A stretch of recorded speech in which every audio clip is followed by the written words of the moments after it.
ہرقل شاہ روم نے قریش کے قافلے میں ایک آدمی بلانے کو بھیجا، اور اس وقت یہ لوگ تجارت کے لیے ملک شام گئے ہوئے تھے، اور یہ وہ زمانہ تھا جب رسول اللہ صلی اللہ علیہ وسلم نے قریش اور ابو سفیان سے ایک وقتی عہد کیا ہوا تھا۔ جب ابو سفیان اور دوسرے لوگ ہرقل کے پاس ایلیا پہنچے جہاں ہرقل نے دربار طلب کیا تھا، اس کے گرد روم کے بڑے بڑے لوگ، علماء، وزراء و امراء بیٹھے ہوئے تھے۔ ہرقل نے ان کو اور اپنے ترجمان کو بلوایا، پھر ان سے پوچھا کہ تم میں سے کون شخص مدعی رسالت کا زیادہ قریبی عزیز ہے؟ ابو سفیان کہتے ہیں کہ میں بول اٹھا کہ میں اس کا سب سے زیادہ قریبی رشتہ دار ہوں۔ یہ سن کر ہرقل نے حکم دیا کہ اس ابو سفیان کو میرے قریب لا کر بٹھاؤ اور اس کے ساتھیوں کو اس کی پیٹھ کے پیچھے بٹھا دو۔ پھر اپنے ترجمان سے کہا کہ ان لوگوں سے کہہ دو کہ میں ابو سفیان سے اس شخص یعنی محمد صلی اللہ علیہ وسلم کے حالات پوچھتا ہوں۔ اگر یہ مجھ سے کسی بات میں جھوٹ بول دے تو تم اس کا جھوٹ ظاہر کر دینا۔ ابو سفیان کا قول ہے کہ خدا کی قسم اگر مجھے یہ غیرت نہ آتی کہ یہ لوگ مجھ کو جھٹلائیں گے تو میں آپ صلی اللہ علیہ وسلم کی نسبت ضرور غلط گوئی سے کام لیتا۔ خیر، پہلی بات جو ہرقل نے مجھ سے پوچھی وہ یہ کہ اس شخص کا خاندان تم لوگوں میں کیسا ہے؟ میں نے کہا وہ تو بڑے اونچے عالی نسب والے ہیں۔ کہنے لگا اس سے پہلے بھی کسی نے تم لوگوں میں ایسی بات کہی تھی؟ میں نے کہا نہیں۔ کہنے لگا اچھا اس کے بڑوں میں کوئی بادشاہ ہوا ہے؟ میں نے کہا نہیں۔ پھر اس نے کہا بڑے لوگوں نے اس کی پیروی اختیار کی ہے یا کمزوروں نے؟ میں نے کہا نہیں، کمزوروں نے۔ پھر کہنے لگا اس کے تابعدار روز بڑھتے جاتے ہیں یا کوئی ساتھی پھر بھی جاتا ہے؟ میں نے کہا نہیں۔ کہنے لگا کیا اپنے اس دعوی نبوت سے پہلے کبھی کسی بھی موقع پر اس نے جھوٹ بولا ہے؟ میں نے کہا نہیں، اور اب ہماری اس سے صلح کی ایک مقررہ مدت ٹھہری ہوئی ہے، معلوم نہیں وہ اس میں کیا کرنے والا ہے۔ ابو سفیان کہتے ہیں میں اس بات کے سوا اور کوئی جھوٹ اس گفتگو میں شامل نہ کر سکا۔ ہرقل نے کہا کیا تمہاری اس سے کبھی لڑائی بھی ہوئی ہے؟ ہم نے کہا کہ ہاں۔ بولا پھر تمہاری اور اس کی جنگ کا کیا حال ہوتا ہے؟ میں نے کہا لڑائی ڈول کی طرح ہے، کبھی وہ ہم سے میدان جنگ جیت لیتے ہیں اور کبھی ہم ان سے جیت لیتے ہیں۔ ہرقل نے پوچھا وہ تمہیں کس بات کا حکم دیتا ہے؟ میں نے کہا وہ کہتا ہے کہ صرف ایک اللہ ہی کی عبادت کرو، اس کا کسی کو شریک نہ بناؤ، اور اپنے باپ دادا کی شرک کی باتیں چھوڑ دو، اور ہمیں نماز پڑھنے، سچ بولنے، پرہیزگاری اور صلہ رحمی کا حکم دیتا ہے۔ یہ سب سن کر پھر ہرقل نے اپنے ترجمان سے کہا کہ ابو سفیان سے کہہ دے کہ میں نے تم سے اس کا نسب پوچھا تو تم نے کہا کہ وہ ہم سے عالی نسب ہے، اور پیغمبر اپنی قوم میں عالی نسب ہی بھیجے جایا کرتے ہیں۔ میں نے تم سے پوچھا کہ دعوی نبوت کی یہ بات تمہارے اندر اس سے پہلے کسی اور نے بھی کہی تھی؟ تو تم نے جواب دیا کہ نہیں۔ تب میں نے اپنے دل میں کہا کہ اگر یہ بات اس سے پہلے کسی اور نے کہی ہوتی تو میں سمجھتا کہ اس شخص نے بھی اسی بات کی تقلید کی ہے جو پہلے کہی جا چکی ہے۔ میں نے تم سے پوچھا کہ اس کے بڑوں میں کوئی بادشاہ بھی گزرا ہے؟ تو تم نے کہا کہ نہیں۔ تو میں نے دل میں کہا کہ ان کے بزرگوں میں سے کوئی بادشاہ ہوا ہوگا تو کہہ دوں گا کہ وہ شخص اس بہانے اپنے آباء و اجداد کی بادشاہت اور ان کا ملک دوبارہ حاصل کرنا چاہتا ہے۔ اور میں نے تم سے پوچھا کہ اس بات کے کہنے یعنی پیغمبری کا دعویٰ کرنے سے پہلے تم نے کبھی اس کو دروغ گوئی کا الزام لگایا ہے؟ تم نے کہا کہ نہیں۔ تو میں نے سمجھ لیا کہ جو شخص آدمیوں کے ساتھ دروغ گوئی سے بچے وہ اللہ کے بارے میں کیسے جھوٹی بات کہہ سکتا ہے؟ اور میں نے تم سے پوچھا کہ بڑے لوگ اس کے پیرو ہوتے ہیں یا کمزور آدمی؟ تم نے کہا کمزوروں نے اس کی اتباع کی ہے۔ تو دراصل یہی لوگ پیغمبروں کے متبعین ہوتے ہیں۔ اور میں نے تم سے پوچھا کہ اس کے ساتھی بڑھ رہے ہیں یا کم ہو رہے ہیں؟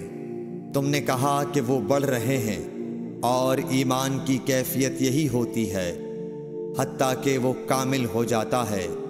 اور میں نے تم سے پوچھا کہ آیا کوئی شخص اس کے دین سے ناخوش ہو کر مرتد بھی ہو جاتا ہے؟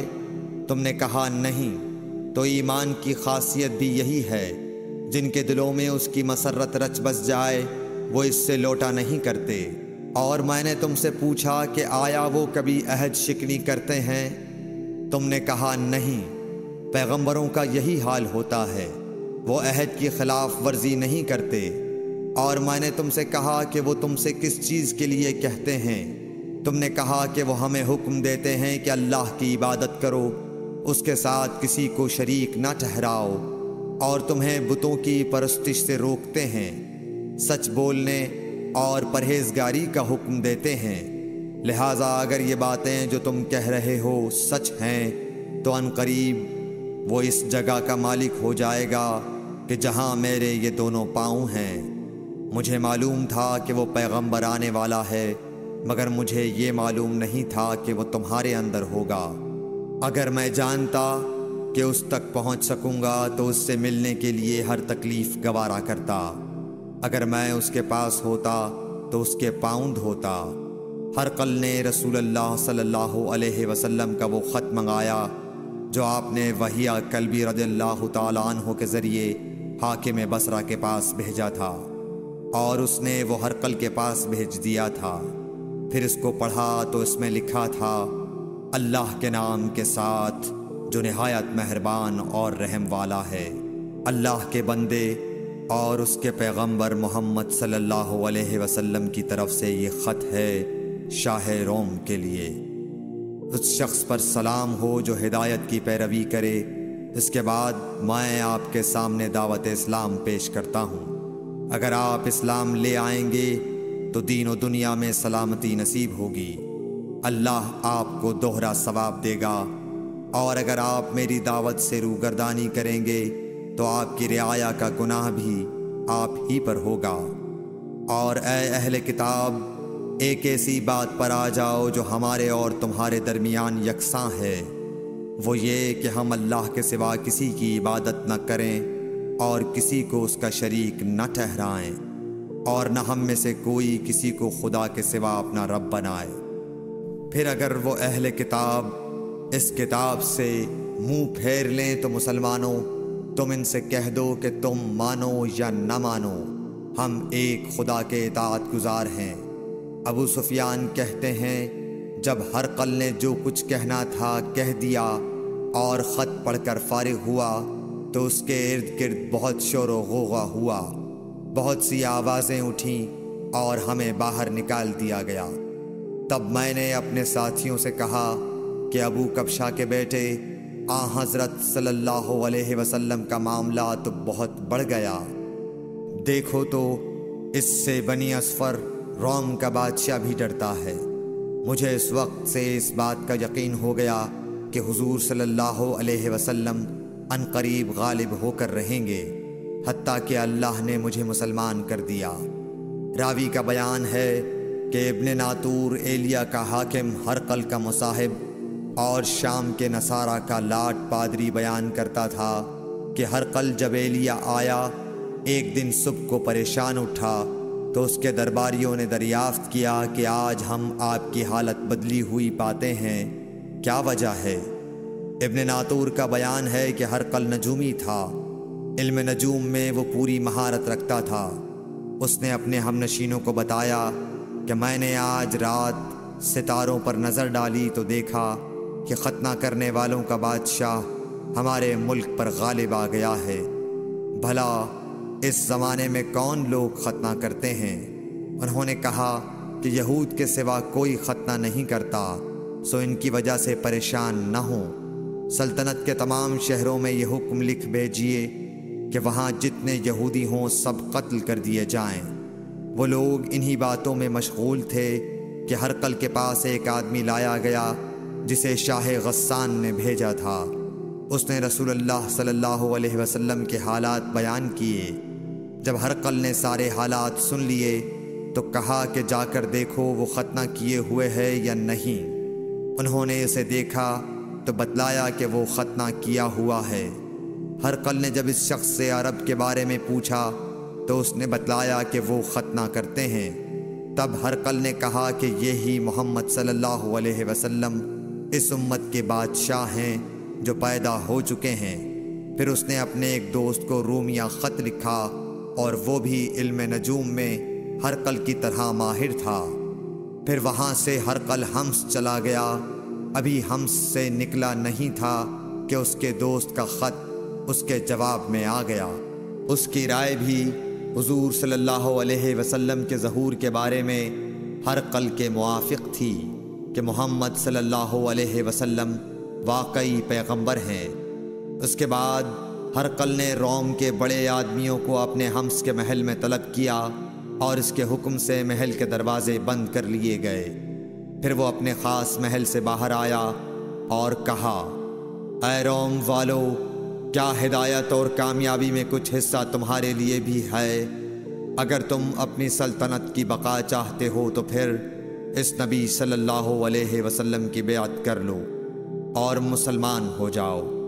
یہ سننا تھا کہ پھر لوگ وحشی گدھوں کی طرح دروازوں کی طرف دوڑے مگر انہیں بند پایا۔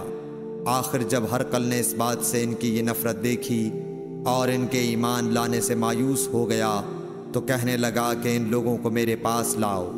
جب وہ دوبارہ آئے تو اس نے کہا، میں نے جو بات کہی تھی اس سے تمہاری دینی پختگی کی آزمائش مقصود تھی، سو وہ میں نے دیکھ لی۔